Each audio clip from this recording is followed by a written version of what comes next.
Good evening, everybody. Welcome to The Burn with Mitch on 12 Ounce Sports. I am your host, Mitch Bernstein, with another edition of The Burn with Mitch. Glad you are with me, whether you're watching or you are listening.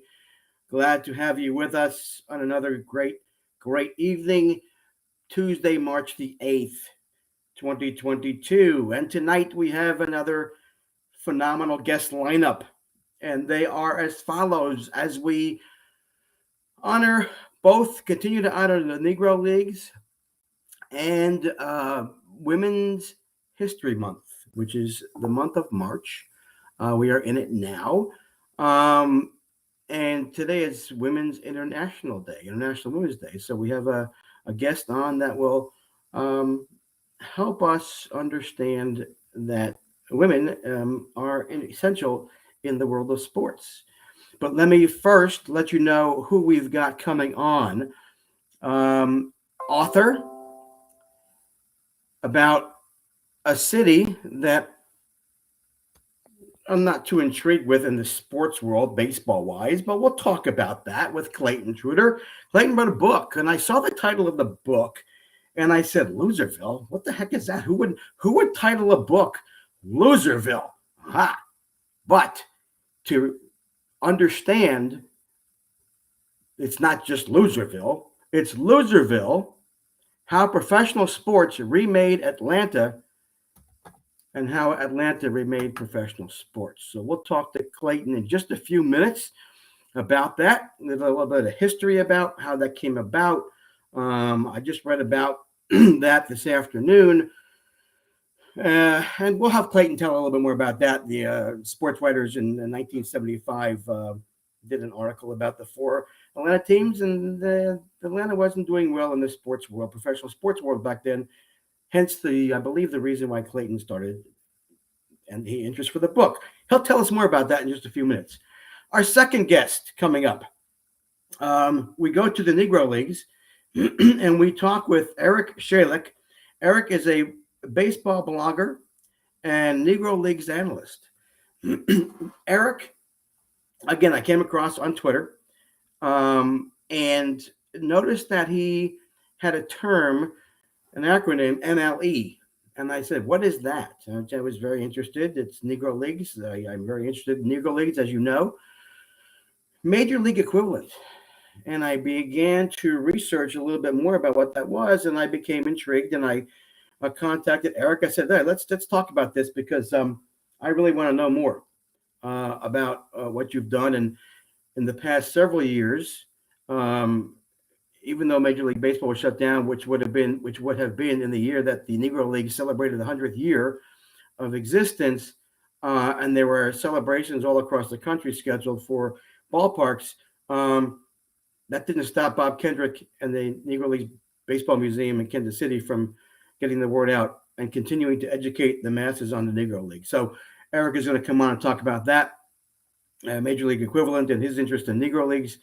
And finally, our third guest this evening is an actor, a very, very, very knowledgeable individual about baseball.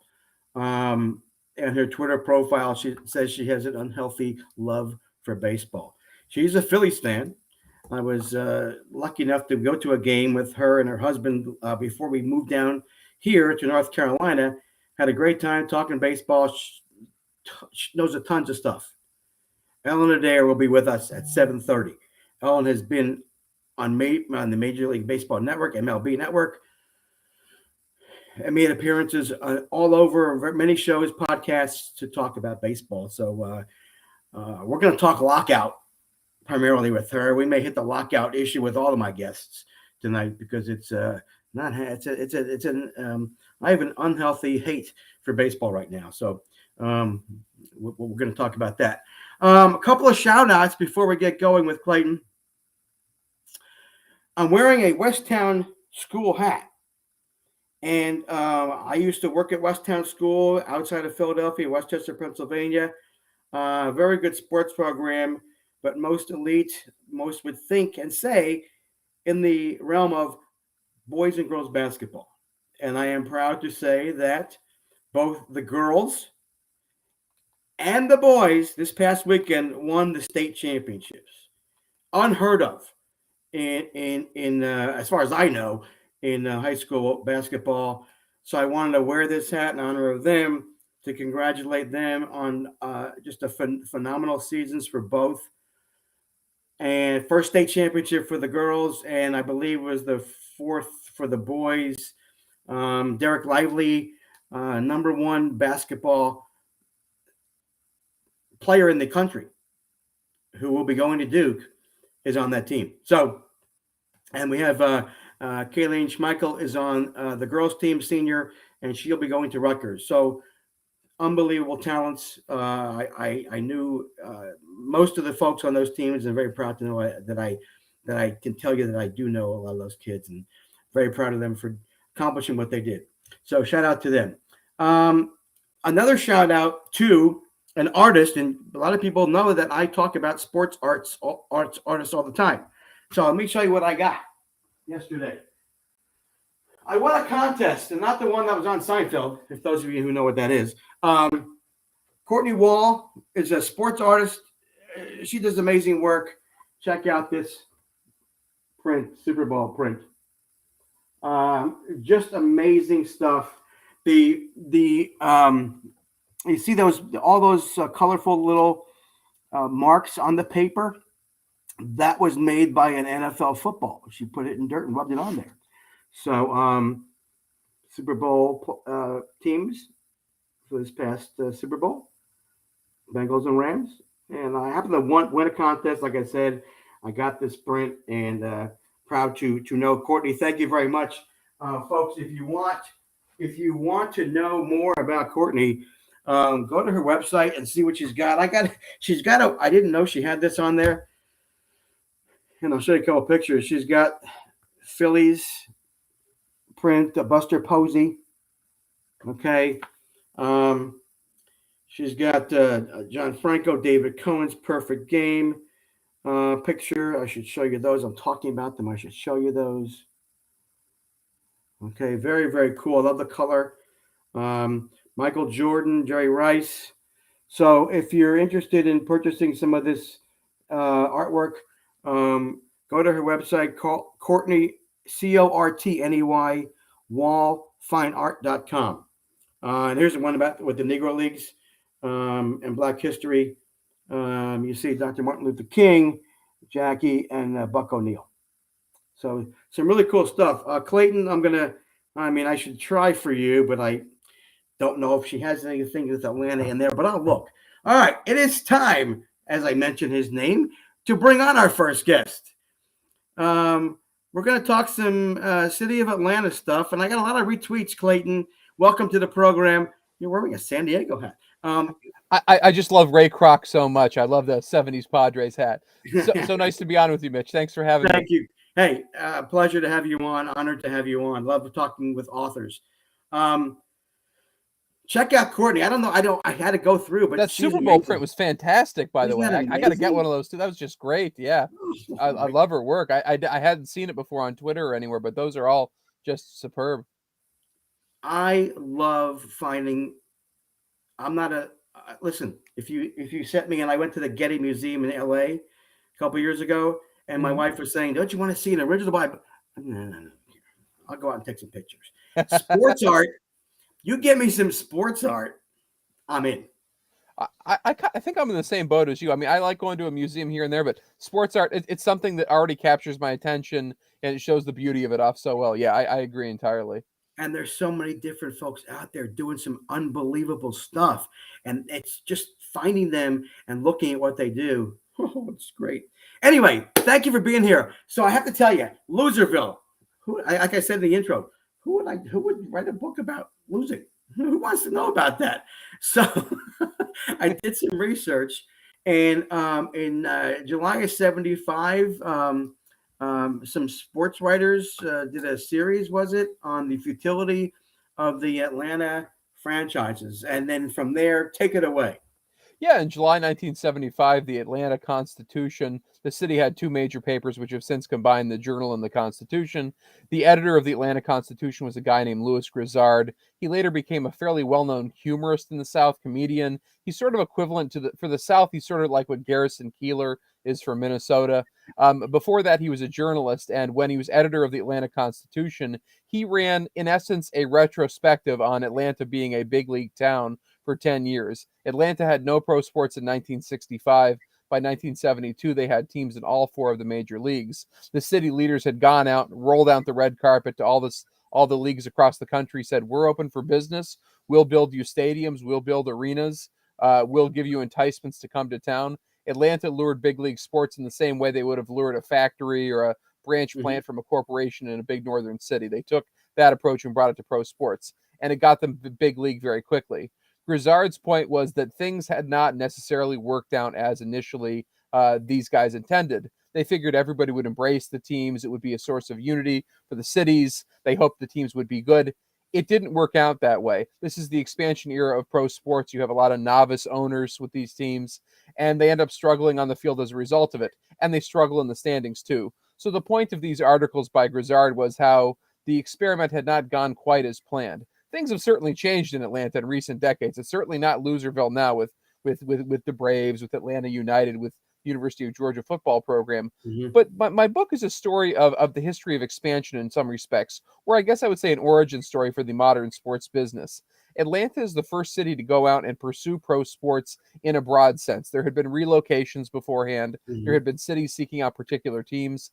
Atlanta's leaders in the 60s, particularly a guy who was named Ivan Allen, who was the mayor, had this concept that Atlanta was going to become a major league city. We're going to get teams from all the leagues. It will increase the prestige of Atlanta to the rest of the country. Atlanta's name will appear in the standings alongside New York and Chicago and Philadelphia and Los Angeles. They certainly succeeded at this, just getting the actual teams, and they created this model by having this effort to have public financing for stadiums.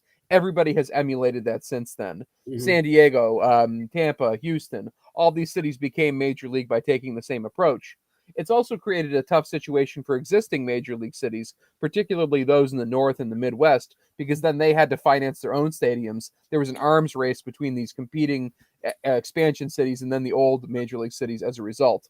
The problem is it doesn't necessarily go as anticipated for not only Atlanta, but many of these other southern and western cities. The teams come in, they struggle. People do not necessarily embrace these teams immediately. And that's the story of Loserville. It's the story of unmet expectations of expansion pro sports towns in their early years in particular. Atlanta is the case study for a subject. You could have written about 10 different cities with this. Atlanta is probably the most obvious example of it because they really got the ball rolling in terms of this approach to getting big league teams. And the failures were so catastrophic in their early years too. I mean, the Braves were drawing 500,000 fans a year by the mid-1970s. The Falcons finished below average in attendance in 30 of their first 35 years. The Flames leave town. The Hawks had half the league's average attendance in the NBA in the mid-1970s. Even when they had Pete Maravich, the best-known basketball player in the country, they were way below the league average in attendance, even while the Hawks were the best drawing road team in the league, because all these people in the North who had never gotten a chance to see Pete Maravich in college finally we're going to get a chance to see him play in person. So it's about things not turning out necessarily as a city expects when it gets pro sports. So what happened? What was for you? Where did you come in and want to say, hey, I want to tell this story? What was your interest? It started when I have a PhD in U.S. history, and my area of interest is the history of American cities. I wanted to write about a subject that combined sports, which is a lifelong love for me, with also what's going on in cities politically, economically, socially. And I had the idea of writing a history of franchise relocations across North America. I brought this idea to my advisor, and she said, that will take you 50 years to write that story of all these different movements across the continent. Pick a particular city that exemplifies the changes you want to talk about. And no city is more clearly aligned with this than Atlanta, which sets up the model for this entire process. It took me a few years to write my dissertation. While working, it's taken me a few years to turn this into a book. So it took me 10 years instead of 50. I've sort of saved 40 years in the process, I guess. It's a great way to look at it, right? Hey, I was good. I got it done. and I hear, I mean, I read some reviews. People love it, and I think people forget. And there were a couple of tweets out today that we're not losing anymore. And you had to clarify this is about the Yep. '60s and '70s history, and yeah, it was tough back then. I mean, I was lucky enough to have grown up in North Jersey, Hmm. right, and I had the Mets in '60, right, when they Yep. came in. So I was reaching my prime years of loving sports. Um, in the I was 55. I was born. So 1065, and then I went through all those championships, and huge densely populated area for sure, Hmm. no big deal. um so it's yes, for us in the north it's hard to comprehend, but I did watch. The funny thing is, and you're right, back then how much could you watch of teams that weren't in your area, Yeah. even though you're blocked out for some of them? But I did get to watch Pete Maravich, and who didn't love this guy? Holy Yeah. crap, he was amazing, right? But Yeah. we didn't get to see it. We didn't get to see a lot of it, and now it's a whole different world. But Yeah. back then, Yeah. Everybody can see any player now. Yeah, it was a genuine attraction to go see Pete Maravich. It was almost like in pro wrestling going to see Andre the Giant or something, who's going to come to your town like once every couple of years. You better get your chance to go see Andre. It was this, unless you were a division rival of the Hawks, you took advantage of your shot to see him. When Dr. J moved over from the ABA to the NBA, that phenomenon certainly happened. Like the Hawks, they played, I think they played like Seattle or something and drew like 1,200 people. The next night, Dr. J comes to town. It's a full house at the Omni. Like, I yeah, mean, and that's not the only city where that was the case. He was just an attraction wherever he went. That may right. be somewhat reflective of the nature of basketball, both Hmm. fandom and also just the sport itself as an entertainment. But yeah, that certainly Maravich is not the only player where that's been the case for. You mentioned the Omni, and I read in one of the reviews you talked about, you talked about stadiums, right? And the Omni was a problem. Yeah, it certainly it was a difficult situation as a stadium for a few different reasons. First of all, it ended the way it was built. They had a very unusual roof structure. They used a substance called Core 10 on the roof. It is something that had been invented in the 1930s. If anyone knows what the Omni looks like, it had this rust-colored roof that almost looked like an egg crate. Okay. And The idea was that it had some alloys in it that would cause the metal to bind together more strongly. Apparently, right after World War II, a lot of Japanese buildings ended up getting built out of this, and it worked nicely. The problem was Japan had a much more temperate climate than Atlanta. Atlanta had very harsh summers. It Hmm. was humid all the time. And within 20 years, the building is falling apart. There's huge holes in it. There's rats going in and out of the building all the time because of it, because they being in the subtropical climate of Atlanta, it just didn't Hmm. work out well. In terms of the teams themselves, the Hawks were a very poor draw for their early history. I think it was not until 1986, which is their 18th year in Atlanta, that they actually made the league average in attendance. So it proved a very difficult basketball market. In Hmm. terms of the Flames, when the Flames were there, they were a surprisingly good draw in their early years. It was such a novel thing. There had Right. never been pro hockey in the South at all. Hmm. There'd been a team Correct. in Knoxville, Tennessee, a minor league team in the '60s, but when the state of Georgia got an NHL team, that was the first ice rink that had ever been built in the state of Georgia, and they had an NHL team immediately. And the Flames were well managed. They had a guy named Cliff Fletcher who was their GM, who'd been the assistant of Sam Pollock with the Montreal Canadiens. Brought in a bunch of Canadian spitbacks and built a very very good team that was kind of defense oriented. They had good Hmm. goalies. They had good defensemen. They tended to play a slow down kind of game because the ice was so soft in Atlanta because it was hot. So they emphasized their strength that way. And in 6 of their 8 seasons, they had winning records. They had Hmm. above average attendance in 5 of their 8 years. The problem really was the owner, Tom Cousins, who built the Omni, who builds an adjoining Omni International Complex, which is a mixed Hmm. use development. It's the Right. CNN Center now. He later sells that to Ted Turner. He Right. has the biggest real estate bankruptcy in U.S. history in 1978 with the Omni International Complex. He needs to get out from under that debt. He's got some oil men from Alberta who offer him $20 million for his hockey team. He'd paid $8 million for it 8 years earlier. Bye bye Flames. Even though the Yeah. Flames, pound for pound, were probably the most successful of Atlanta's early franchises. So the Omni never really became the centerpiece that its founders had intended it to be. Right. And did that? I mean, listen, hockey. listen, we all were wondering when the Atlanta got that team, who's going to play hockey in the South, right?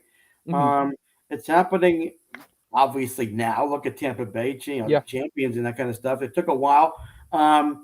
Did the people kind of angry about that with them because you still had you still have basketball, you got baseball, right, and you still got the Falcons. So were they really upset about the hockey team leaving? Well, I think like a lot of other Southern hockey markets, the market in Atlanta had a similar dynamic that there were 10, 12, 14,000 people who were genuinely diehard about it. Mm-hmm. Many of them were season ticket holders. A lot of them were Northern transplants. A lot Mm-hmm. of the people I talked to who were their longtime fans are people who came from New York or Pennsylvania or Ohio, had come from a place where they'd watched hockey as kids, are in Atlanta, and it's an opportunity for them to follow the sport. The problem is both with Atlanta and the other Southern hockey markets is they have trouble cultivating the casual fan, the kind Yeah. of person who's going to turn the game on in a weeknight in the middle of the second period, stick with it. To get an advertising budget, to get advertisers, you need lots of those people. Yes. Most pro sports teams have tons of people like that. They don't have them. People are either completely in on it or they have no clue about it whatsoever. And it made it very difficult. They had a very weak television and broadcast budget in the late 70s. They had like a $250,000 advertise or $250,000 broadcast budget, TV and radio combined, while the Canadiens, the Rangers, the Maple Leafs had $3-4 million local TV budgets. And that's before the explosive TV money of now. Right. Even back then, they had like 1/15th of the big time hockey markets, and they just couldn't compete in terms of building a franchise around that. So you mentioned also a big piece, I think, of the book. There is the community, the Mm-hmm. communities, right? There are several different areas of the communities that either engaged or didn't engage. We're talking the black population, the white population, Mm-hmm. socioeconomic issues and discrepancies. Talk a little to that with what you describe in the book. Sure. When the city leaders are interested in getting pro sports in town, Ivan Allen in particular, he gets elected mayor in 1961. He is a desegregationist politician in the South, which is an incredibly rare thing in that time period. Atlanta desegregated on its own ahead of federal legislation. They were the most progressive city in the South by a wide margin in this time period. And he saw a way to continue building ties across communities. He saw pro sports as a way to do this, something that would bring people together, whether it was black and white, whether it was urban, suburban, whether it was Mhm. the tons of transplants in the community and the longtime residents. It didn't quite work out as intended. Atlanta then, Atlanta now is a place with a lot of divisions along these lines. In terms of just the city of Atlanta during the 1960s, it was in the process of becoming a majority African American city. The political leadership in the city became largely African American. Over the course of the 60s into the 70s, they elect a man named Maynard Jackson mayor in 1973, bringing in a black political majority in the city. At the same time, you have a suburban exodus going on and all these newcomers, and you have an intensely separatist suburban politics that emerges in Atlanta that wants really nothing to do with the city in a and at the time predominantly white suburban areas. So you have a Mhm. clear white suburban, black urban political divide in the city that manifests itself in all kinds of ways. I think in a way pro sports ends up being shaped by this as well too, because pro sports is trying to bring everybody together, but you Mhm. have communities that are seeking political autonomy, cultural autonomy from one another as this is happening. You also, just in a broader sense, with having such a suburban city, it's very difficult if somebody is driving 40 miles into the city, driving 40 miles back out from work. The idea that they're going to come back in on a weeknight to a game, that's a pretty tough sell, especially bringing your family back in that situation. The Mhm. teams were downtown, the stadiums were downtown. Very difficult to bring such a spread out city back into the downtown for a game. Atlanta's metro area by the early 1980s was a 21 county area. By some measurements, Atlantans drive more than anyone on earth because of how spread out the city is. It's a city with notoriously bad traffic, doesn't have infrastructure to keep up with the growth of the population. Taxpayers, voters have tended historically to vote against mass transit, public transportation. There's MARTA, which is the system that exists now. It's Right. relatively limited in scope. I mean, you can't take it out into the new ballpark, for example, Right. in Cobb County. So that's certainly an issue. There's also just the with the transplant issue, you have all kinds of people with these pre-existing sporting loyalties that if you're from New York, you're from Philadelphia, you're from Chicago, most of those people continue to cheer for those teams. They might go to the game when their team is in town, but they're not going to build durable loyalties around the local teams in general. And I think that's a problem they face. Not only do you have the transplants who don't become diehards of the new local teams, the locals, it's not like they just started being interested in sports when the big leagues got to town. Before the big leagues gets to Atlanta, you have college football, high school football, stock car racing, golfing, boating, tennis. Professional wrestling had a wildly popular fan base in the city. All these activities continue to be wildly popular, whether they're spectator sports, whether they're participatory sports, in spite of the big leagues getting to town. Just because there's guys with Atlanta across their chest doesn't mean people are going to stop being interested in stock car racing or boating or whatever their passion is. There's also the issue people only have so much discretionary income. Even though it's a growing market with a lot of people who had very good incomes, people only have so much time. They only have so much money. You get 4 teams in such a short period of time. That's a very difficult thing to digest. If I could, from 2022, give a city any advice if they're trying to get big league teams, get 1 team at a time, build a culture, build a fan base around that team, then move on. Getting all these teams at once just doesn't work. It's a invitation to failure for all of them. Yeah, it sounds like it. Exactly. I mean, how can you focus on one if you want to be a fan of, like, most people, a lot of people are in their big cities 4 for 4, right?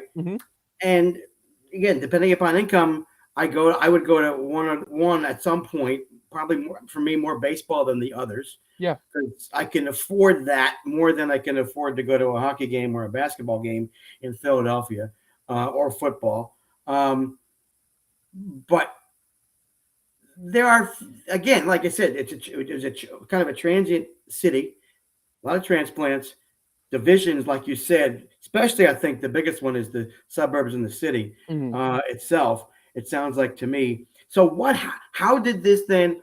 So your book goes from when to when? 60. The primary focus is from the early 60s through the mid 70s. The later chapters cover what's happened since then. And the story of how Atlanta changes really has to do with ownership.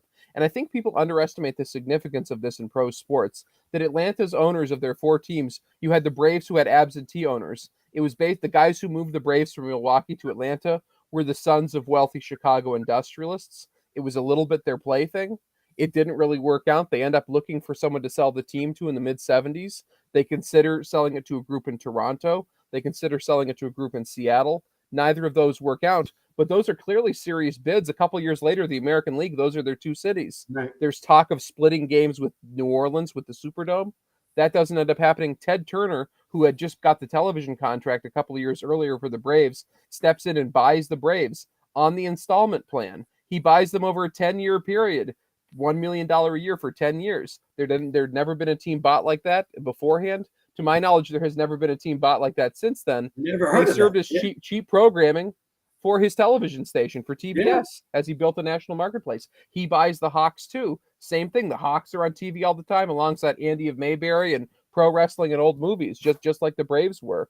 In the case of the Falcons, you had a guy named Rankin Smith who bought the team initially, bought the expansion franchise. He was a very successful insurance salesman, maybe not a football guy exactly. He relied on a lot of guys in his insurance business to play prominent football roles, and that didn't work out. I think like a lot of incredibly successful businessmen, they assumed that the talents of their particular business would apply to sports. And I think sports proved to be a much more specific area of expertise than a lot of very successful businessmen realized. In terms of the Flames, they end up leaving town. But with the other 3 franchises, Turner, it takes Turner some time. He actually has the same failing early on as the previous owners of both the Hawks and the Braves. He relies on a lot of his TBS, Turner Industries associated guys to play prominent roles. Over time, they turn it over to people who know what they're doing. On the basketball side, you end up with Hubie Brown and Mike Fratello, and they have some very good teams in the 80s. And they're certainly doing very well in not so much this season, but in recent years have done very well. They're a much more professionally run organization, even though they've had some ownership changes since then. With the Braves, once they get John Schuerholz in place, the Braves you can't stop them. They had an incredible minor league machine, became the power of the National League for many years, and still they're a very successful franchise. In the case of the Falcons, the Smith family owns them until 2002. Arthur Blank, who owns Home Depot, buys the team. The Falcons have certainly had their ups and downs. They played very well for 3 quarters and won Super Bowl. But in spite of them not always being successful, they're being run in the same way the other teams in the league are. They're relying on experts to show their expertise off. And they're a competitive franchise. They're not a great franchise. They're not Right. a terrible franchise. They're Right. somewhere in between. As a result of this, the fan bases have stabilized for all of these organizations, despite some of the same troubles existing in the Atlanta marketplace. It being very spread out. There being social divisions. There's being transplants and locals with different interests. Things seem to have stabilized over time, and I think it's in large part that you have stable ownership groups with all of these teams now. So that's, again, if you look at, again, a philosophy you have as your dissertation and your research, this is what you need. You need people who really own and really are passionate about their own particular team. And I think you need people with local ties too. I think that's important. It's very difficult to be someone from across the country and feel a loyalty, a passion to an organization, a commitment to that team succeeding on the field in the same way if you don't have a local connection with the city. I think you're right. I think people and the fans are smart. People say, "Oh, we're the smartest fans." Fans everywhere, if they're passionate, and most they're passionate. They're smart. They know what's going on. They can feel it, right? All right, quickly. So we have a bunch of owners. What's your take? Give me a 2-minute take, and then you got to give me your burn. It's called the burn with Mitch. What's your burn? What bothers you? But first, give me a quick 2-minute take. I'm going to talk to you and Eric and Ellen. My take is it's 80% owners' fault, 20% players. What's your take? I think it's 100% owner's fault. I think it's an entirely manufactured crisis. I don't really see the reasons for it. They had basically the terms of agreement in place many years ago for what the structure was going to look like. It seems like an effort to assert greater control over the situation moving forward.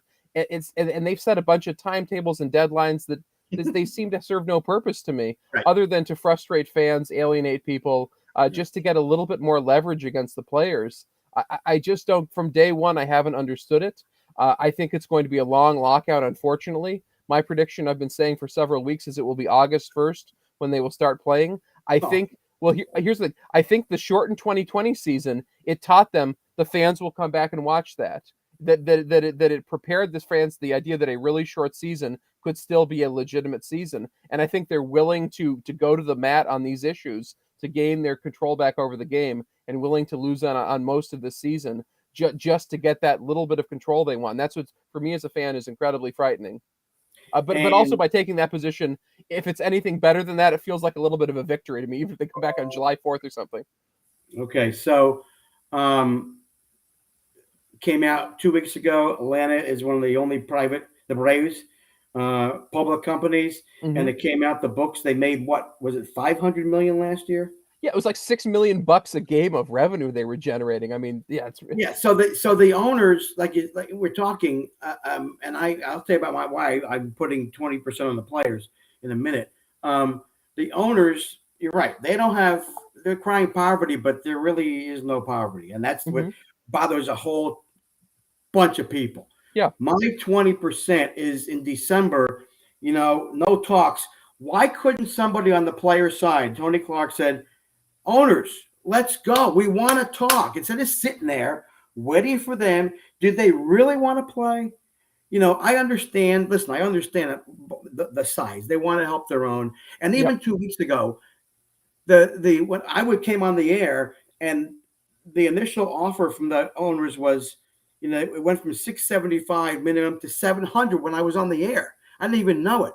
And the players wanted $725. Okay, can we just leave that there? Boom, we're okay with that. And then it went. They're only $12 million away on the CBT. Can we just get to the bottom of this by just saying split the difference? If you really want to play, and again, yes, a lot of it is 90. I said 90, 80. 80% is on the owners. But I think the players' egos now are getting in the way. We're not going to win. We're sticking it out. We want this, and if we don't get this, if you really wanted to play, Clark would get in there and say, okay, boom. Now, am I in the room? No. Do we know the other little intricacies that were brought up that the player pissed the players off? No. But I'm still annoyed with 20% annoyed with the players. That's my take. What's your burn? Real quick. What's your burn? What's my burn? Sports I guess world. the baseball season not going on. I mean that's pretty obviously for me. Yeah. It's a lot of my time, and I mean I guess I'll have a little more time. I mean I love March Madness anyway. I'll give me a little more time for it, but just it's very frustrating as a baseball fan. I mean, to me, even getting rid of the DH in the National League, I've still been just incredibly upset about that. To me, it's a very interesting strategic wrinkle of the game, and relying on an idea that Charlie Finley came up with. I can't think of anybody who I just building on his ideas just doesn't seem the way to structure a game to me. I know. I love it though. I'm okay with it. That's the one thing I am okay. The big bases, who cares? You know, it's a big deal. Yeah, I agree. Yeah. No, I'm glad no extra inning man on second base. That was fabrication. That was ridiculous. But all right, Clayton, a plethora of information. Thank you. I mean, just a lot of cool, informative stuff that I had no idea about. It's not Loserville. That Atlanta is a Loserville city. It's a time frame that Clayton wrote about and how things have, how they were and how they've changed in that time period for mid 60s to mid 70s. Get the book. It's called Loserville: How Professional Sports Remade Atlanta. How Atlanta Remade Professional Sports. You can find it anywhere: Amazon, Barnes and Noble, right? All those places. I have a promo code for your viewers though. If you go to the University of Nebraska website, should I just put it in the chat? The website. Sure, I'll open it. If you go to the University of Nebraska Press website, if you just type in Loserville, Nebraska into Google, or go to this website and you type in this promo code 6AF21, you can save 40% off the cover price of the book. Great. And if you buy the book and you want a book plate signed by me, I'm on Twitter, I'm on Facebook. Look for me. Happy to do it. Just let me know. That's great. Thank you, Clayton, for that. That's appreciated by everybody I know who's listening and who and I tweeted out to a lot of Atlanta fans. Hopefully they're listening and we'll take you up on that 40% offer. That's great. Thank you so much. This was a lot of fun. Love to come on anytime. Thank you, Clayton. Same here. Absolutely. Great. Thank you so much. Great. Take care. Have a nice evening. Okay, you too. All right, that was Clayton Schroeder about his book and about Atlanta. Interesting stuff. Very interesting stuff. Loved it. That's why I love talking to authors, and I love talking to people who are very smart, who know lots of different things than I do. And this is another one coming up. His name is Eric Schaelek. Eric, welcome. How are you? Hi, Mitch. How are you doing? I'm doing great. Thank you for coming on. I appreciate it. Thanks for having me. So Eric is a baseball blogger, but for our purposes tonight, hold on a minute. I have my Negro League shirt on. I got to take this hat off and put my Negro Leagues hat, Philadelphia Stars hat on. I've been doing that all month, right? I became enamored with this several years ago. Had no idea the how many players played that were so good. I mean, we knew about, and I didn't know about Josh Gibson at the time. Okay, I knew about Satchel and Jackie, right, and other names and Buck, but I didn't know about all these others. I mean, just amazing. So, Eric, take us through. I think when you found out that Major League Baseball was going to include the statistics for the Negro Leagues in a specific time period, that's when you were like, I'm in, right? Actually, it was a lot earlier. I've been chasing down the idea of trying to estimate what Negro Leagues players would have done in Major League Baseball for about 15 years now, on and off. And it's a passion, you know, because I feel like there's something that we really want to know.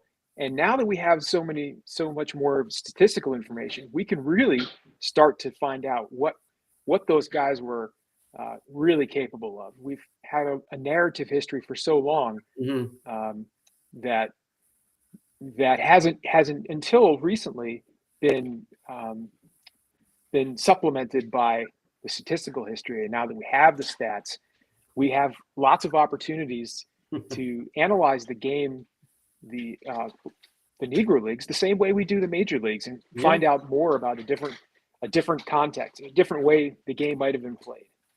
Yeah, it's amazing how, and we're going to get into the list. I printed the article. I got to find it. Here it is. I printed an article that Anthony Kastrovitz wrote. He interviewed you. It's a great piece. I read it this morning. If we didn't, and this is again, and people probably get tired of me saying this, but more people now than ever know about the Negro Leagues and how important it was. Not only take the statistics aside and how good they were, but the culture of America, right? And what was going on and what they had to go through. And, if you read these stories, and it's just, it's inhumane,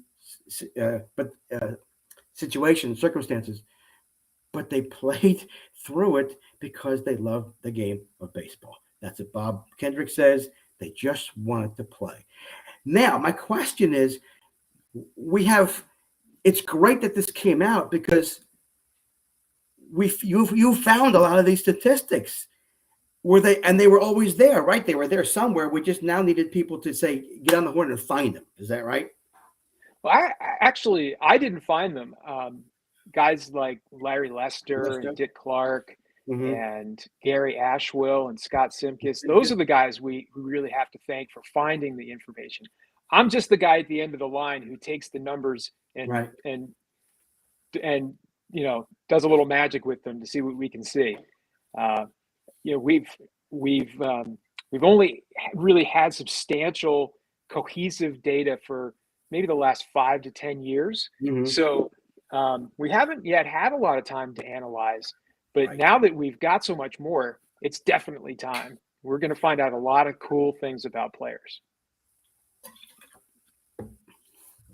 I got so excited I spilled my water.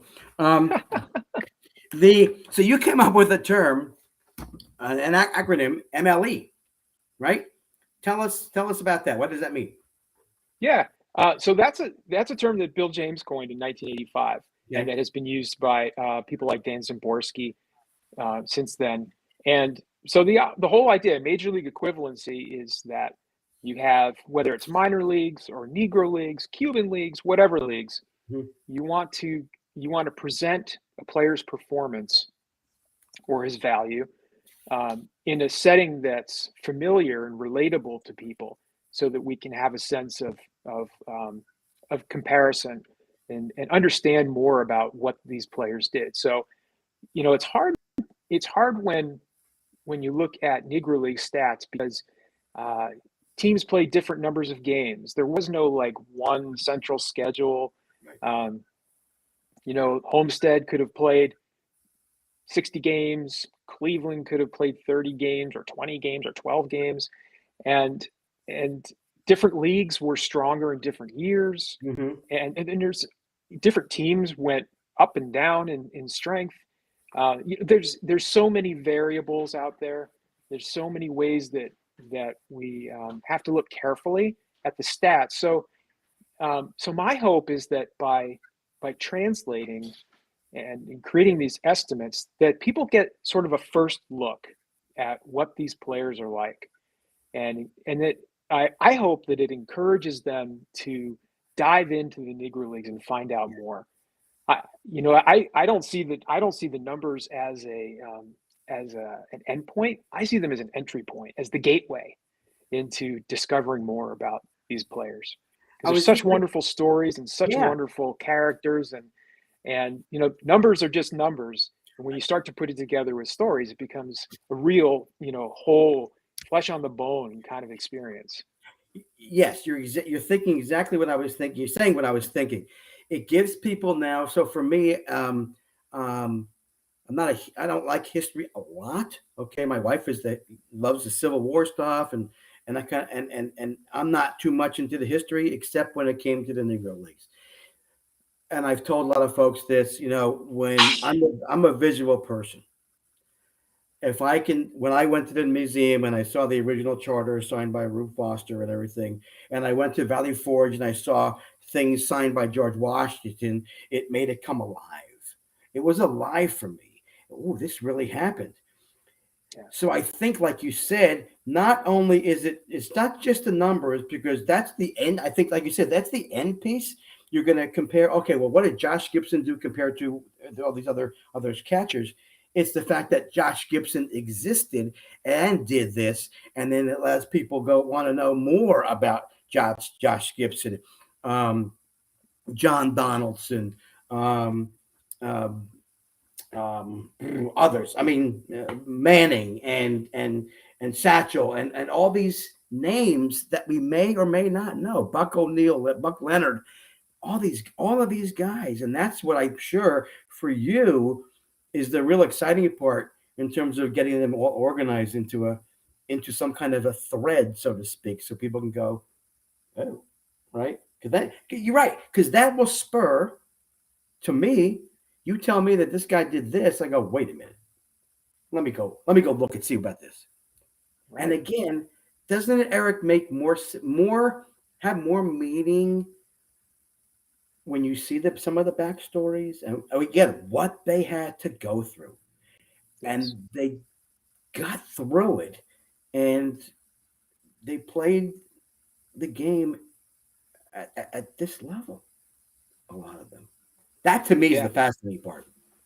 Yeah, extraordinarily high level baseball and first rate talent that compares absolutely favorably to any players you want to name in Major League Baseball.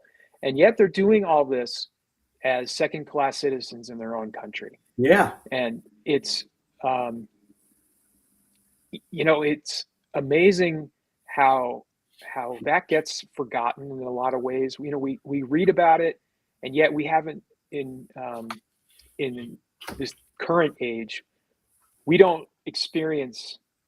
I shouldn't say we. I should say, especially people like me who are white middle class people. We don't experience that kind of bitter, nasty treatment.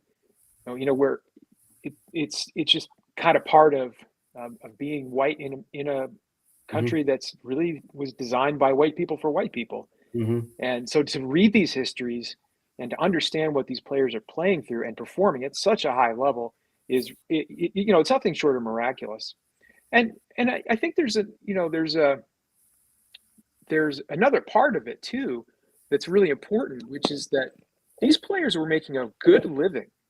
And what I mean by that is that often they were people without a lot of skills. Mm-hmm. These were young men who, were not necessarily educated. Some of them were, went to Wilberforce University or someplace like that. Mm-hmm. But most of these guys were baseball players. That's what they were trained to do.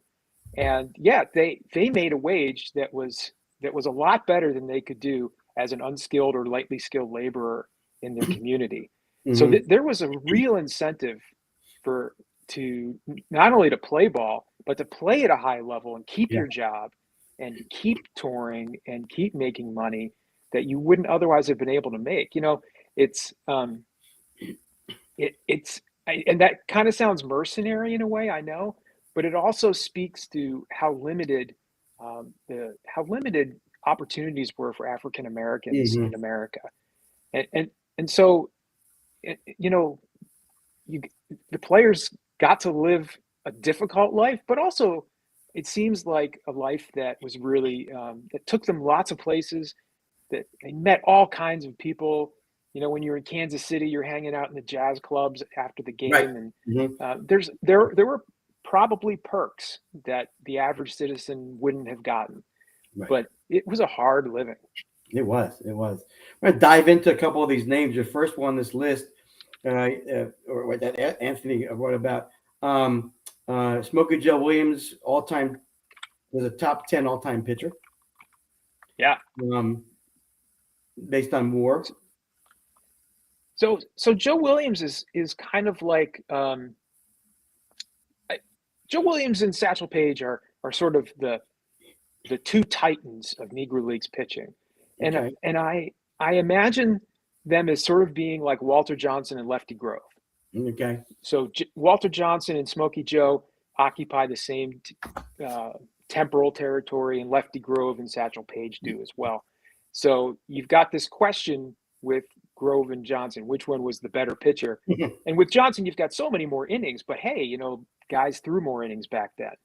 Right. With Grove, you've got just utter dominance, but he didn't have as long a career, and you have to balance these things. It's the same thing with Smokey Joe and Satchel, where Joe Williams had a really long career.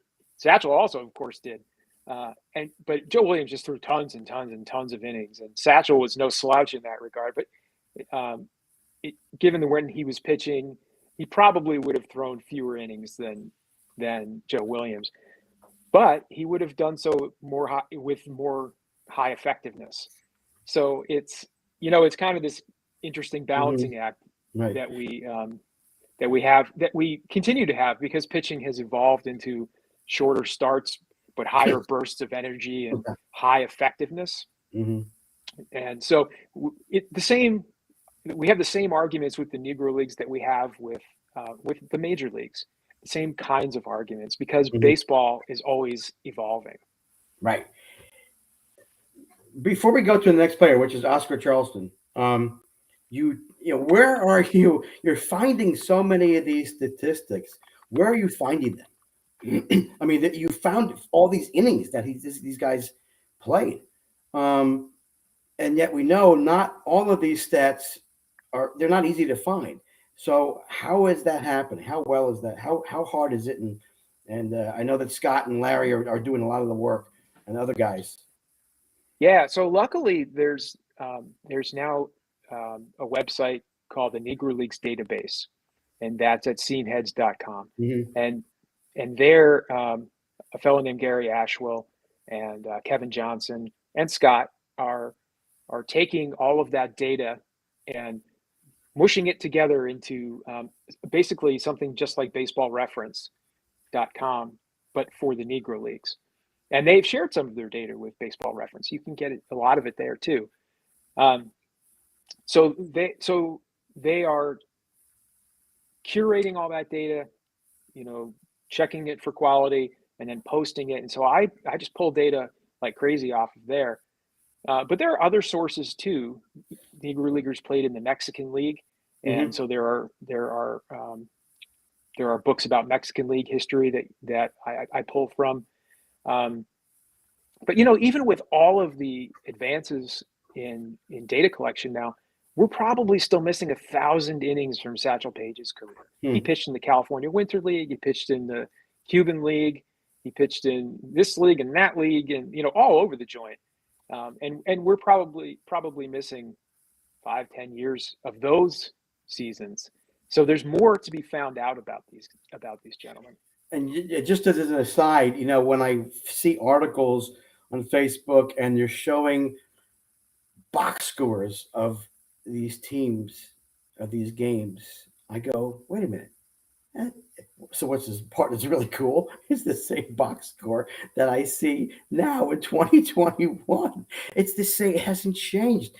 That's what hits me. Again, the visual is what I love to see, that, oh my gosh, they have the same at-bats, runs, hits. Well, that's, again, just an aside, but I just love seeing that because it brings it to life for me. They really play these games.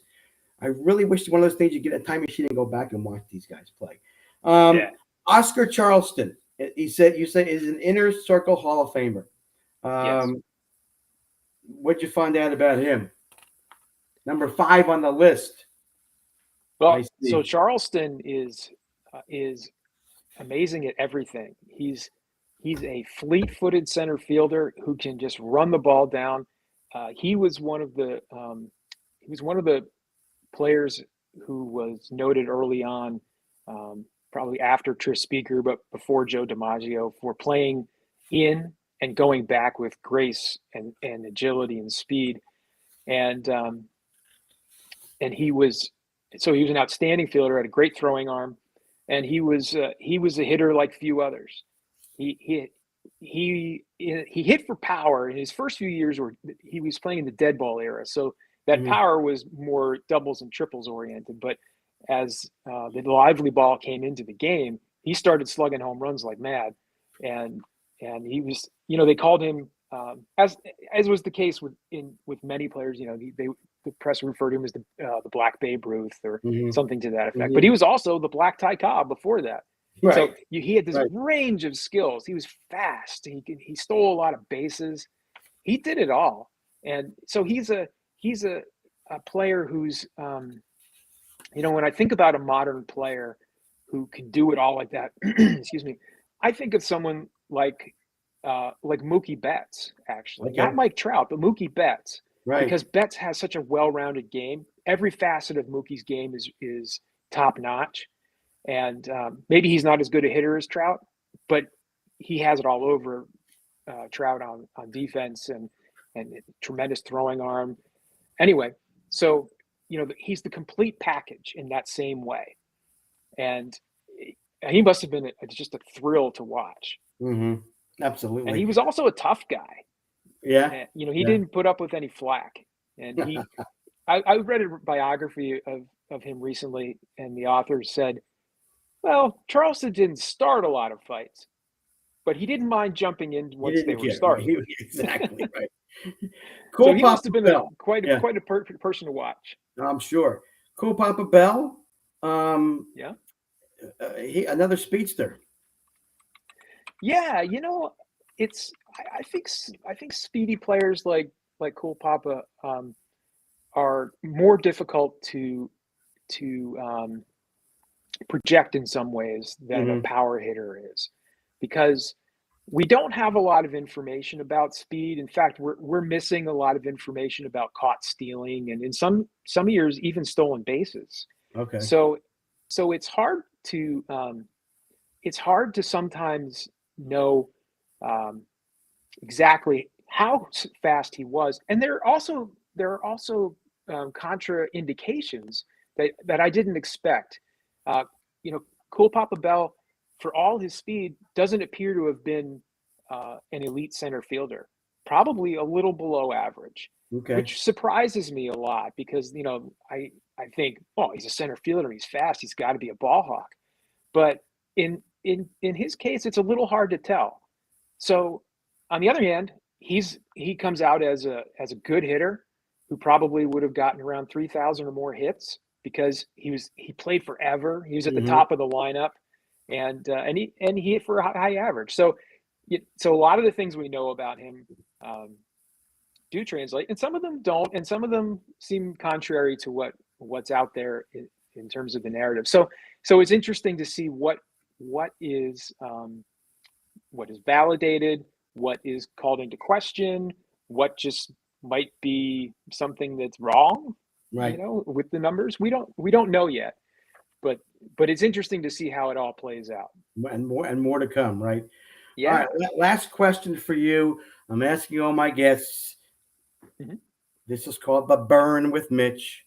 The burn. The burn. What is burn? Bring the burn. What is the burn right now in terms of life or base or sports?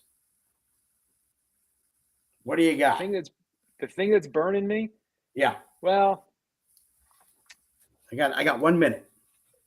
I guess I would say I think that baseball owners and players have a better chance of settling their dispute than Putin and Ukraine do.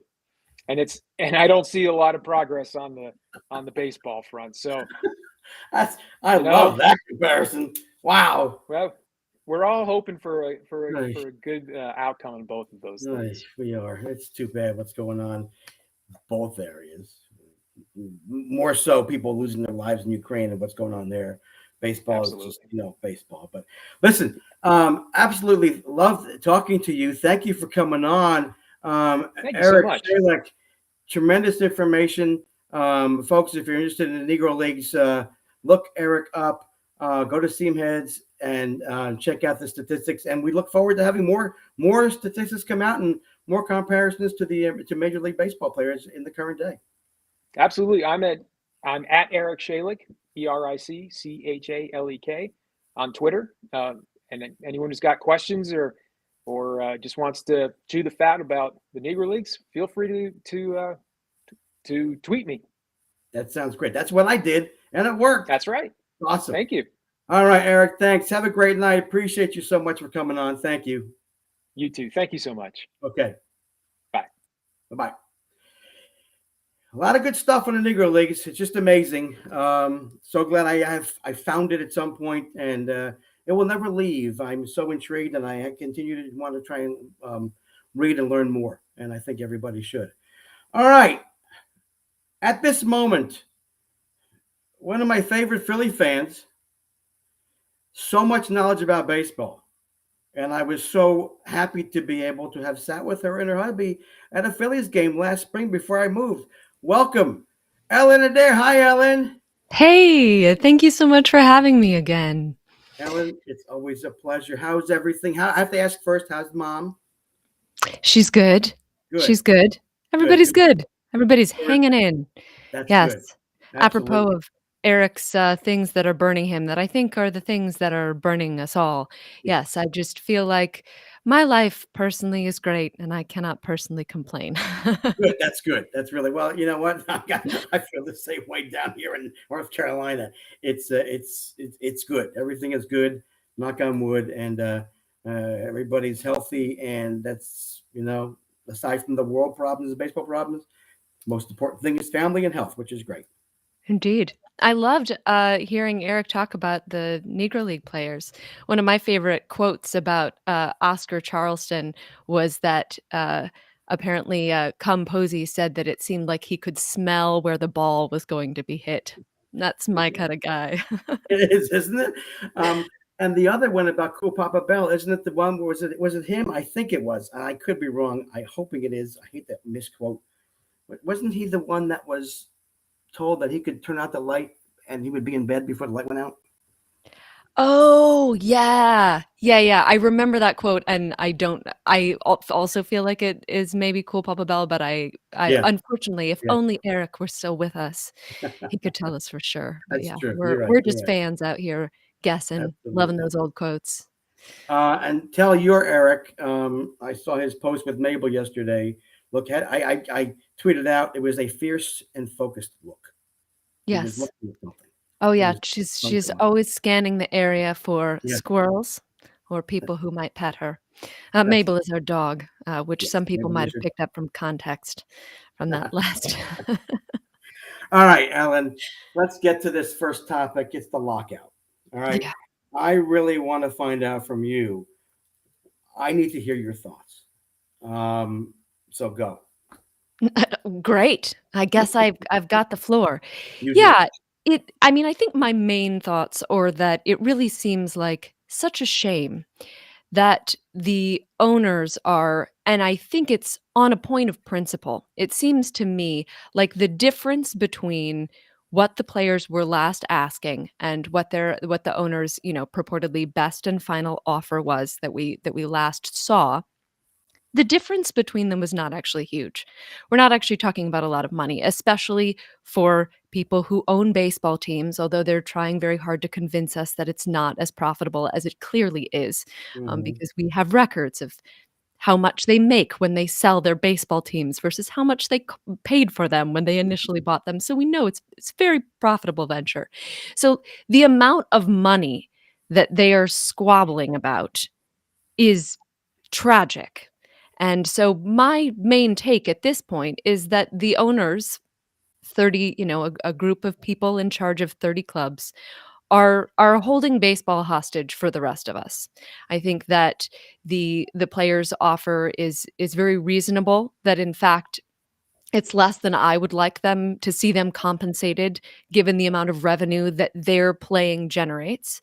And it just seems like, such a shame to me that the owners are depriving all the rest of us and everybody who depends on baseball, all of the small businesses that are near ballparks and, everybody who writes about baseball and, everybody who works in like baseball media, that Mhm.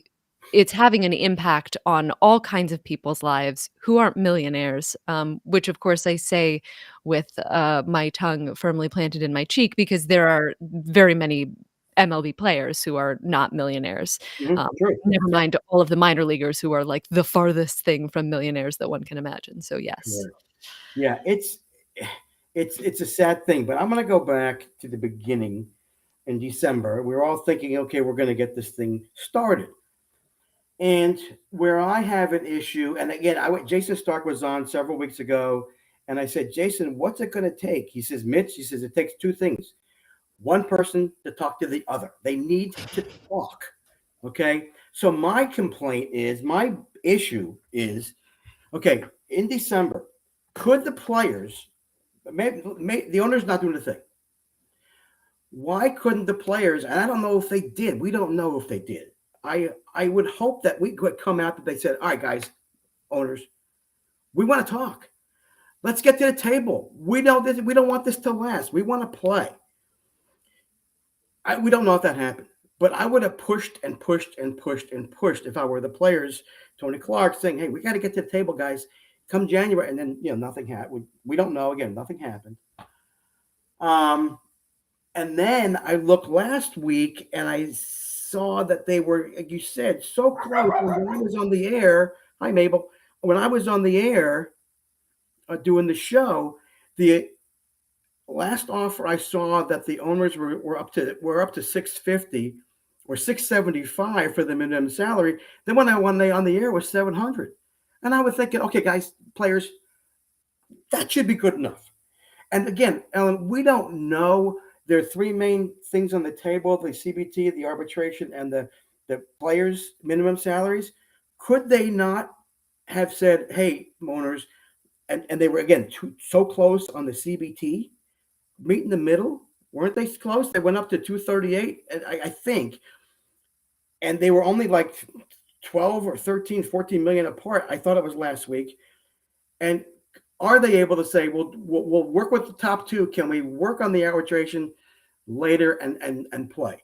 And I don't know if that's happening. And that's what's confusing to us as fans. We don't know exactly what's happening. But we know the owners have money. Atlanta, the information came out 2 weeks ago.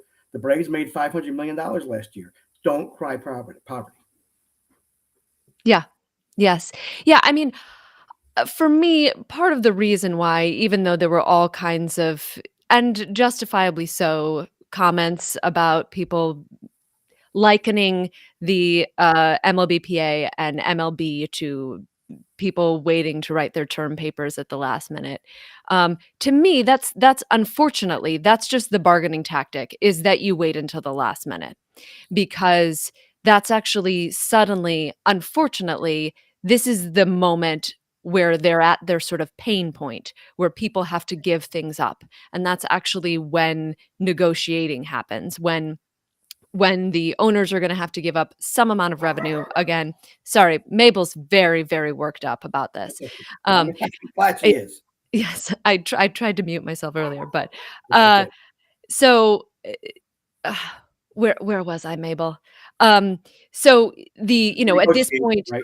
the owners are going to lose some small amount of revenue. Obviously, April is one of the least profitable months, and I think I saw that they're still going to get their money from ESPN if they play like 75% of their games or something like that. So at this point, the owners are happy to concede this, and the players, the thing that they also have, their real bargaining chip, although there are plenty of other things like expanded playoffs and the, international draft and things like that. Other chips that the players have, but the real chip that they have to give is also withholding their labor.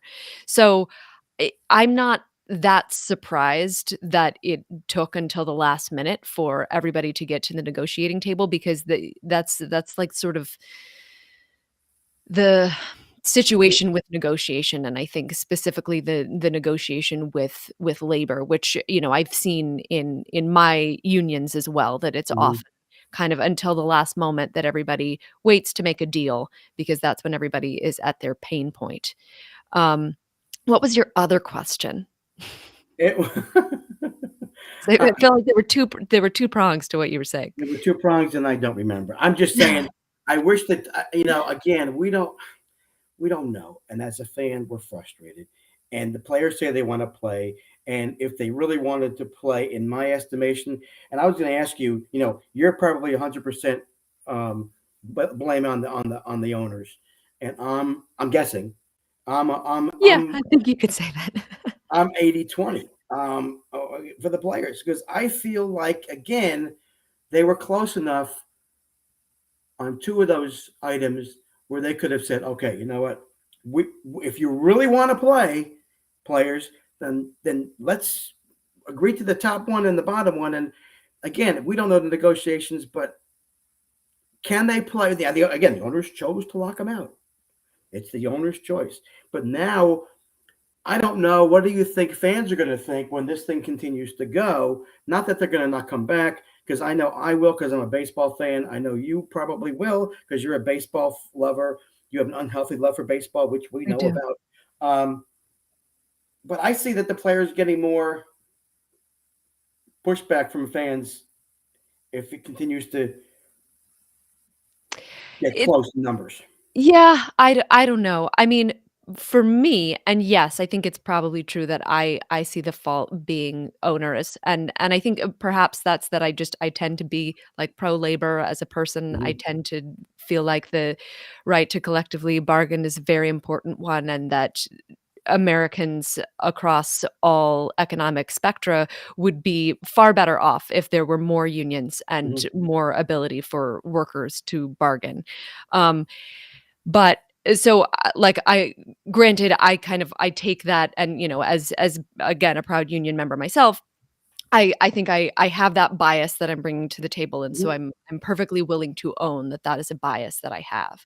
On the other hand, I do feel like this is actually it's a good example to people of what the same thing that happens to union members who are less public, to working class union members, and that this is what ownership is always going to try to do. They're always going to try to get, like $10.1 billion dollars instead of $10 billion dollars if that's Mhm. what they can do. And so I think for me, I already see that the players have conceded far more than I wish that they had to, or than like my dreams. Obviously, I know that like my dreams for the CBA were never going to come true, that it's always Mhm. about incremental changes. Nevertheless, to me, it feels like the difference in the amount of money for example, the minimum salary that you were Mhm. referencing, the difference in the amount of money to a player who is earning that is far larger than the difference in the amount of money to the owners, especially, Oh. when you're not talking about every single player that you have, you're just talking about, the pre-arbitration players that you have on your Mhm. team. So, it's really, it's gonna amount to, like, less than $1,000,000, I know. by far. I think Yeah. any of the changes. So, like, the $25,000 change, it's like, what well, then why not just do that to make the players, like, come back and, feel appreciated? It feels, like, so small, um, that to me, the reason to say no is because a point needs to be made, not actually because that amount of money matters to them, or maybe it does, like, maybe that's how they got to be rich people. I'm not a rich Mhm. person, so I don't know. But, I also think, like, it's hard for me also to judge because I think that I probably am in the more, like, liberal half of Mhm. baseball Twitter. I think that Mhm. like everything else, right? Baseball Twitter, there are things fortunately, we can come together on a love of baseball, but yes, it's bifurcated, and I think a lot of the people that I tend to follow and my friends are also, just liberal, Yeah. not quite socialists, but, Mhm. Yeah, we wanna right. we want the, Yeah. we Yeah. wanna see labor get paid, Yeah. basically. Yeah. So when you heard Eric or Clayton came on first, Clayton Schroeder, who wrote a book about the city of Atlanta in 65 through mid 60s to 70s, he came on and said he doesn't think they're going to play until August. I almost choked. I almost choked. I said, "What?" I said, "Oh, I had a response." Um, you had to take a guess. Again, the owners can do whatever they want and sit on their butts and not lose that much money. Could it last that long, Ellen? Do you think? I mean, obviously, there's historical precedent for it lasting a long time. Um, I mean, my reaction is also like, "Oh, that's a gut punch," and I don't think, at this point, I feel like May 1st has been floating around as a prognostication for long enough that now I'm like, "Does it need to be later than that?" Because now it's later than when we thought it was gonna be May 1st. I Yeah. feel like I'm still hopeful that it's May 1st. I don't obviously, I don't think there's any space for it to be any sooner than that at this point. But, yeah, August, I mean, Ugh, look, we live in a crazy world, yeah. and it could happen. It It could. it could happen, um, Yeah. because I think, I do think the one both sides-isms that I will say is that I think both sides see, uh, an ideological importance to this fight, and so, on the one hand, it is about the terms that they're agreeing to, but I think it's also about that historically the players have always had to cave in order for Mhm. something to happen, and, so obviously I'm rooting for there to be baseball as soon as possible, but, it's kind of I do feel like it can be thought of as an at what cost situation if it's just a kind of, recapitulation of 2016. And I think what Eric had said before you came on was, listen, excuse me, they went through the pandemic year and people came back, right? With nobody in the stands in 2020. So that's a pessimistic point of view, and I just hope that the owners don't think about that because that's when it won't be until August. Yeah. Can we get off this subject? I'm getting very depressed. Sure, Um, it's up to you, you're the host. okay, I know. You steer the ship, my friend. All right, this may also be a little depressing, but I want to hear some thoughts on. Okay, we get this thing going. Phillies have a lot of holes, my dear. Right? No, We do have they ever. so many holes. Um, Free agents. Now I think. What do you think? The good thing for Reese is that he won't have to play first base when there's a DH. I mean, I don't what are you gonna do with Alec Boehm? I'd rather put Alec Boehm at the DH myself, Okay. or, All like, right. have it as an option, I guess. Yeah. 'Cause, like, Reese is not a great defender, but, like, he's sort of better than Boehm. I think that that's I inarguable. I know. Oh, seeing him play last year. Oh, it was. Don't hit the ball to Alec. One of those things. Who's playing left field? Who's playing shortstop? I mean, I hope they give So Bryson many a shot. questions. Hope they give Bryson a shot. Just get him up there. Well, I mean, I would bet that whenever, opening day is, I would bet that Didi Gregorius is still the opening day shortstop, if Mm, only, and I don't actually think it's necessarily just I mean, we'll see whether or not the service time manipulation is addressed in the CBA or not, yeah. but I don't think that it would be necessarily just a service time manipulation to get Stott a little bit more time in AAA. Mhm. But I do feel like, Dombrowski put Gregorius on notice Yeah. by saying that he's not necessarily guaranteed that job, and, I mean, his defense was so dreadful. I mean, it's the kinda thing where, like, I can feel bad for a player who's not offensively, contributing, but it's the defense that just, like, cuts me to the bone where I'm just like, "Oh Mhm. god." Yeah, and I mean, honestly, Gregorius, though he's a wonderful person and was so key to the Phillies in 2020, and, like, I was Mhm. all in on bringing him back, and, I understand that the pseudo gout that he was suffering from was a contributing factor to Mhm. probably both Mhm. the offense and defensive woes that he had, and so maybe he'll have a little bit of a bounce back. Like, I'm definitely willing to be like, also, Didi Gregorius deserves a shot. Maybe he's had an extra long off season to rest. Mhm. Um, But his defense, he's like the worst shortstop by outs above average since Yeah. 2018, and it's not even particularly close. Yeah. So, I mean, that is a prognostication that I would certainly have, that I feel like Yeah. we see Bryson Stott get a shot at this job, particularly because number one, Dombrowski didn't seem to have shortstop on the list of potential needs, and because, as you referenced, like there are so many holes, um, and I think that there's a crazy world in which they like trade Bryson Stott to get somebody else, and then they could be in the market for Trevor Story, but I don't think that happens. Yeah. I mean, frankly, the number one wish that I have for the Mhm. Phillies is simply that they spend money. Yeah. You think? Like, that like in some ways that they go above the luxury tax at last, or that like the luxury tax is maybe high enough that it ends up not being an That's issue, right. and they can Exactly. Yes. really address a lot of the holes that they have without having to go over that. Although, I don't know what amount of Middleton treating the luxury tax threshold like some kind of electric fence is just kind of convenient.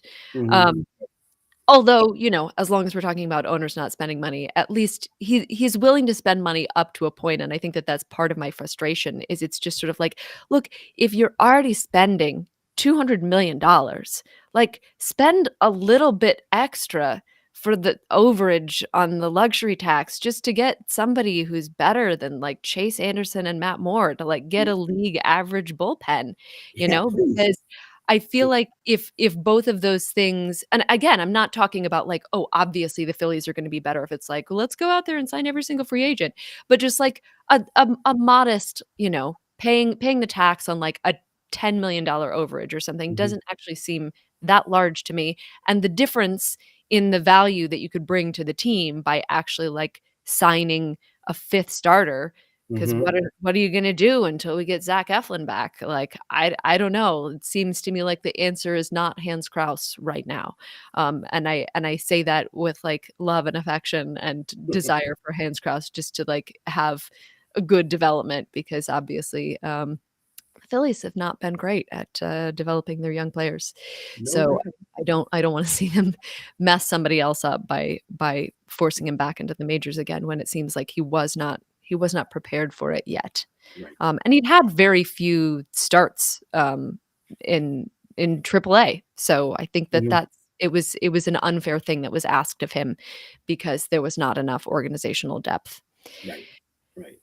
So It's going to be interesting. Now, what did you think? So, the thought at the end of the year, after the season was over, I mean, look at what Ranger Suarez did. Holy mackerel, was that my not boy. fun to watch him play? Yes. If he can do what he did, I mean, and again, we don't know, but how that's not a bad rotation now, right? You get him Agreed. play the way he does. Oh man. Once Eflin is back, but I also feel like, you should not, especially when you've got one of your starting pitchers already injured, you need somebody else, because You do. probably, you know what, starting pitchers get injured a lot, even though I don't wanna say it, and, like, you're gonna need them again. Like, you kinda need a 6th starter, and I understand. I understand the thinking that, like, Matt Moore, Chase Anderson could be that kinda thing for you, but, like, they weren't. You just need one rung above them. I'm not suggesting somebody crazy, I'm Right. just No, like, just yeah. again, evaluate the talent, please. Now, again, Mattingly, we hear is a good, a knowledgeable guy back doing the minor league system. So Mhm. again, we can hope that maybe not again this year, but as he gets his footing, he can help down the road with making those choices and developing that talent down there, because it has been somewhat fruitless for the past several years, as we both know. So Yes, yes, but I mean, I feel, what a great thing that we got Dave Dombrowski. yeah, At the time, everybody was just like, "Well, like, say goodbye to your prospects," and I was like, "Joke's on you, because we don't have any prospects." Sorry, McCable, I love you. Also, Bryson, hey. So, I I nevertheless feel like it's obvious that he was just a grown up who came in and was like, I'm gonna look at this, everything that's going on, and was clearly like, oh yeah, this is not working. Mhm. So obviously, as Phillies fans, we've seen this many times before where we're like, okay, well, it's been bad, so like change is good, right? Yeah. And obviously that hasn't frequently even worked out for us. Nevertheless, I'm optimistic that Dave Dombrowski knows what a functioning baseball team is supposed to look Oh, like and is doing his best to yes. make the Phillies into a simulacrum of that thing. Definitely trust him. All right, real quick, I want to let you go because I know you got something to do. It is Women's History Month. As you were growing up, and even now, who women in history do you look up to? Do you admire? Who has influenced you? Oh, Curious. women in history. That's a great question. Obviously, like my mom is a real hero. She's the director of American art at the Philadelphia Museum. I like to brag about my mom whenever I can because I'm annoying. And also, both my aunt Adair Chapel and my grandmother Isabella Chapel were actors, and so I looked up to them a lot when I was a little kid. I mean, in history, that's interesting. I I don't know. I Fine. remember like What you just said was great. I mean, again, it's that you mentioned mom and grandparent. I mean, that's what you feel. That is in your heart. You looked up to them. That's great. There's nothing better than that. yeah.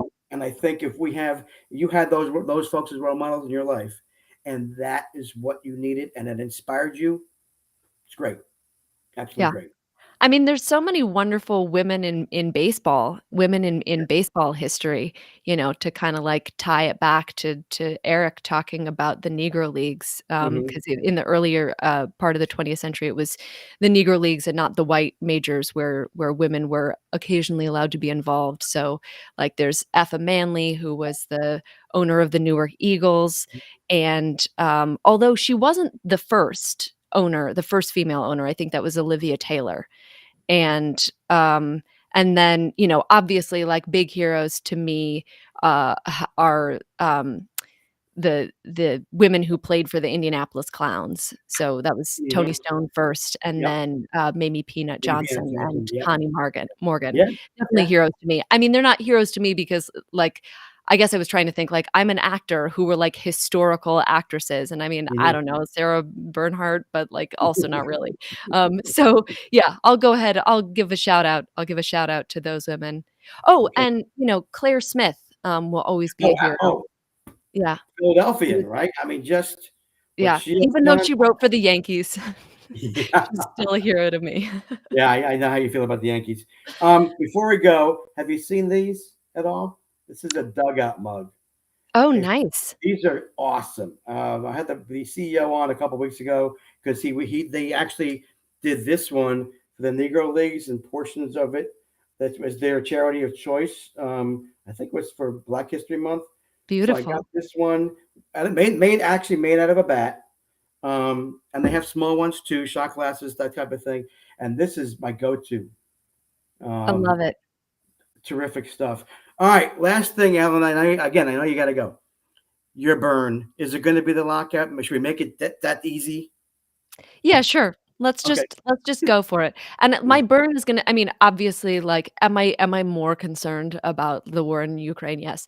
But Yes. it feels like a burn more appropriately. Here's specifically gonna be my burn, and that is the owners not thinking about how many people are affected, and I don't just mean fans who don't get to, like, enjoy baseball content, but, like, how many people are affected by them deciding that nobody gets to have baseball.